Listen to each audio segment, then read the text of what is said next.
మామూలు పొత్తు. పొత్తుని ఎప్పుడు మనం ఇలా తొక్కతోటి కాల్చాలండి. అంటే బొగ్గులు ఉంటే బొగ్గుల మీద మనం కాల్చవచ్చు. బొగ్గులు లేవు కాబట్టి మనకి ఇప్పుడు దీంతో ఇలా కాల్చుకోవాలండి. ఇది కాలుతుంటే లోపల ఉడుకుతుంటుంది.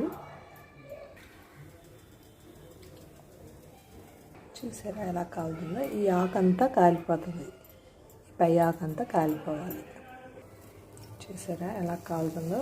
ఇది వేడెక్కితే కాలుతుంటే మనం స్టవ్ మీద కాల్చుకోవాలి కదా. ఇప్పుడు బొగ్గులు అవి దొరకవు కదండి మనకి, అందువల్ల ఇలాగా మొత్తం కాల్చి చూపిస్తాం. ఇది మామూలు పొత్తు అండి, స్వీట్ కార్న్ కాదు. ఇలాగుంటేనే బాగుంటాయండి టేస్ట్. మీరు ట్రై చేయండి. Thank you. ఎంత టేస్ట్ అయినా పొత్తు ఎప్పుడు ఇలాగ కాల్చుకోవాలండి మనం.